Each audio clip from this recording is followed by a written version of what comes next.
Madam, I stand here today on behalf of my party, the All India Trinamool Congress, to speak on the Energy Conservation Bill 2020, which seeks to amend the older Act of 2001.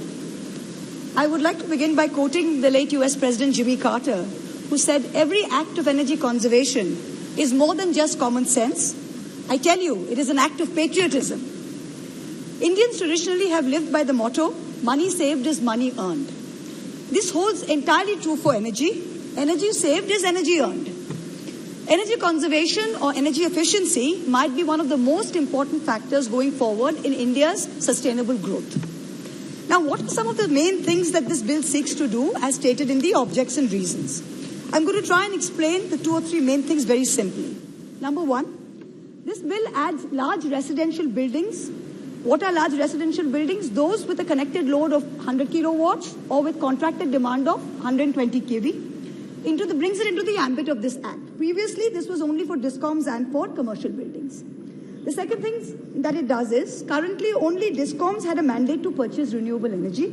With this amendment, this is going to be extended to industry. So, for example, an industry like, say, a cement plant has to buy 25% renewable power. Now, cement is a RTC process, round-the-clock process. It's a continuous process industry. Solar energy is only available for a certain time. So, this cement plant can't meet all its needs from buying renewable energy. So, what can it do? It can buy carbon-traded certificates instead of purchasing renewable. And somebody like the solar... Oh, shoot. Can you hear? Yeah, we can hear. Okay, go ahead. So, because it's 24/7 continuous process industry and solar is available only for daytime. So, the cement plant can buy carbon-traded certificates instead of purchasing renewables. And companies like the Solar Energy Corporation of India can sell these certificates. The third thing is, this bill allows the government to mandate utilization of a minimum amount of a specific renewable. So, for example, you can say that this is an oil refinery. This oil refinery is mandated to utilize 10% green hydrogen. Or you can say a fertilizer industry is mandated to use 10% green ammonia. Now, the promotion of green hydrogen is a good forward-looking objective. There's no doubt about that. But there are simpler goals that can be achieved with far superior outcomes. For example, India worked on this LED lighting revolution, and we need a similar revolution in solar heating and solar pumps. The concept of carbon trading markets, rules on renewable usage by discoms is doing nothing to incentivize solar pumps and solar heating. The Honorable Prime Minister's mission is a home for all under Prime Minister's Awas Yojana, which is a great scheme. But this essentially means that all those citizens will expect to have cooling in their homes, whether it's a fan, whether it's an air cooler, whether it's an air conditioner, at least in the summer. So we need to talk about cooling equity. Nobody is talking about cooling equity.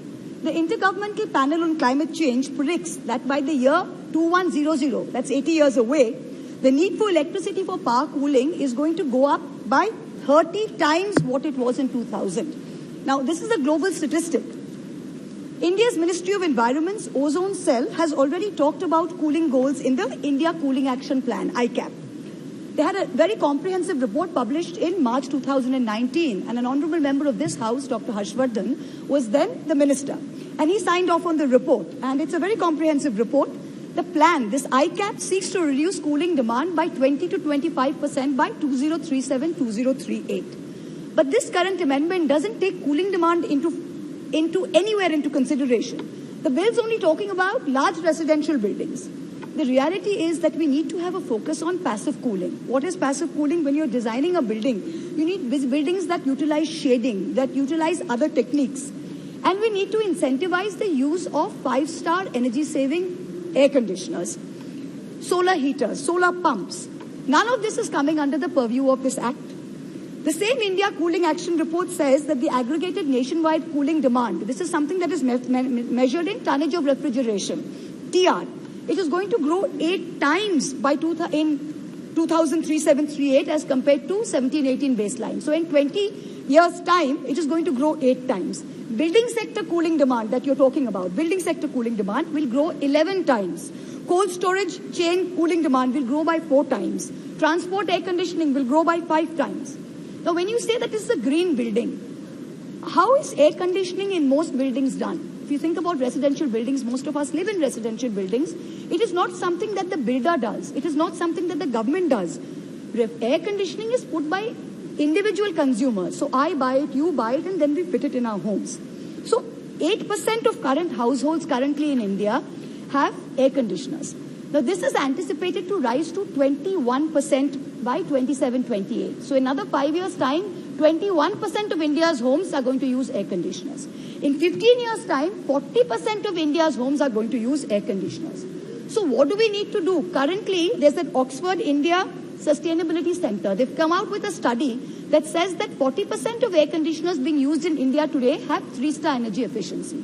We need to make sure that all air conditioners sold, there is an incentive for R&D, incentive for manufacturers to progressively improve, for 5-star AC units to be available and for people to be incentivized to buy them. And solar-based cooling technologies should be given a big R&D focus because we're not focusing on cooling technologies. If you're talking about rural households, there's air coolers and there's ceiling fans. So even ceiling fans and air coolers, we have something known as a Bureau of Energy Efficiency, the BEE. Today, when you go to the market, for example, if you go to Kotla market and you're trying to buy a fan or you're trying to buy a cooler, there is no BEE stamp on all of them. So we have to make sure everything available to the consumer, even in terms of non-air conditioning, so that fans and coolers have a BEE stamp. When you read the ICAP report, it spoke of long-term, medium-term and short-term recommendations. I'm just going to look at the short-term recommendation. It says very clearly that India needs to recognize cooling as a national thrust area and promote R&D for cooling.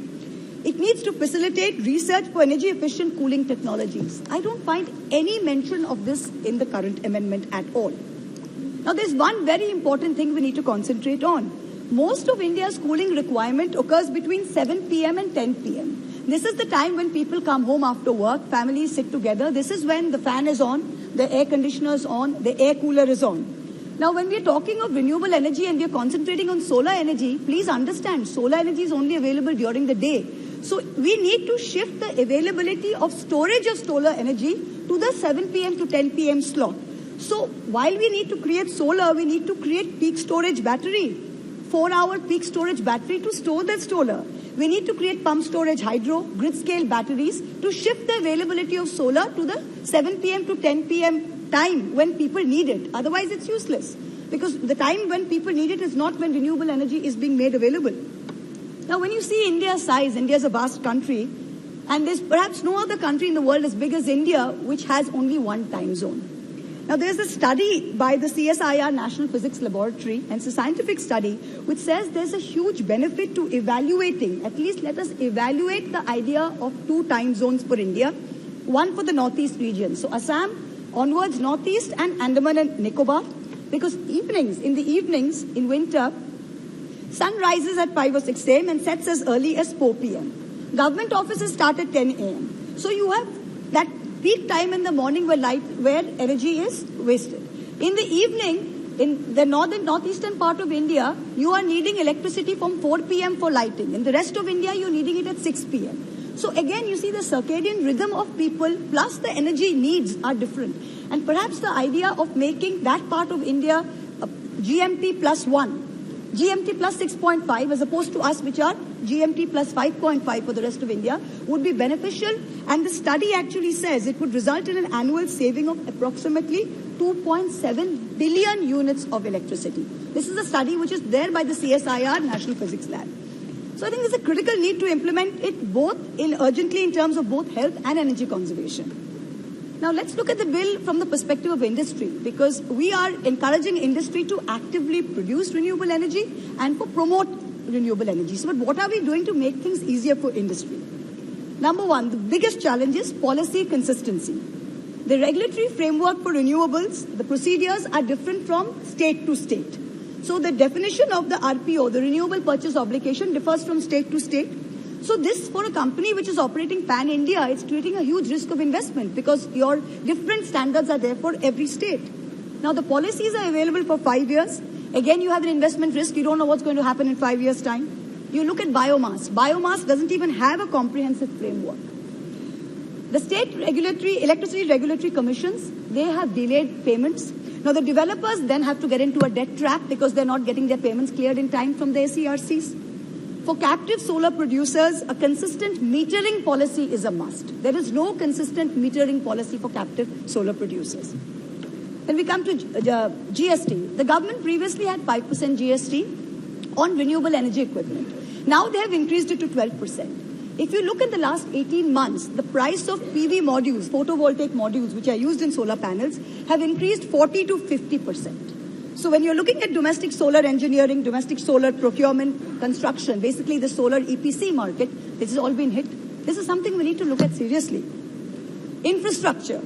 Now there is insufficient integration between the grid and between renewable projects. So the grid is producing the renewable energy. The State Electricity Regulatory Commission is not being able to use all the generated power. So we need the transmission infra to be ahead of the renewable generation infra. We are producing it, the transmission is not being able to pick it up. This is important, this integration. Then we'll go to overdependence on solar. We know there's an allocation of about rupees 19,500 crores to facilitate domestic solar manufacturing. This is a great thing. Currently, 80% of dependence is on one country, China. 80%. So we need to include provisions in our policies to bring wind energy at par with solar energy. Because most manufacturing for wind energy is domestic. We can also look at mini hydro. Of course, there's a lot of untapped potential in mini hydro. There are some environmental issues that need to be examined. And we also need to promote biomass as an alternative energy source. What's happening now with using only solar is RTC, which is round the clock. We are not getting round the clock in renewable power. This is something that can only be done with a hybrid mix of hydro, wind and solar. And the next thing we come to is storage. Now, India, again, the same thing. The demand for the time of when the demand for the energy is and the time that energy is produced, there's a lag. So what do we need? We need storage. India would need about a dozen gigawatt scale factories with an average capacity of 10 gigawatt hour at least. So the government needs to support R&D and local battery manufacturing to scale up. This is something that is the need of the hour. Green hydrogen. We've talked of green hydrogen. Currently, 95% of energy produced, hydrogen produced is grey hydrogen, which is from natural gas. So there are technological challenges for transportation and for the usage. So a major R&D effort and investment is required in the green hydrogen space. It's not going to be easy to shift overnight from 95% grey hydrogen to green hydrogen. Now, it's a good bill. It's a step in the right direction. But this government's got an uncanny knack of ignoring what's important and concentrating on what makes headlines. For example, now we should be looking at GDP. We are being exhorted by the government to concentrate on our DPs. So the G is being forgotten from the GDP, only look at the GP. So let's not make the same mistake with energy conservation. There's plenty of good work done by various ministries. I myself have read 2 very comprehensive reports, not by your ministry but by others. I would really urge that those recommendations are encompassed into this amendment. So in conclusion, we've got to be really serious about energy conservation and about encouraging energy conservation, and it's not just enough to be a government of gas bags. We've got to do more than that. Thank you very much. Yes, Answer Sri Javdev Gallaji. Thank you, Madam. Honorable Chairperson, sir.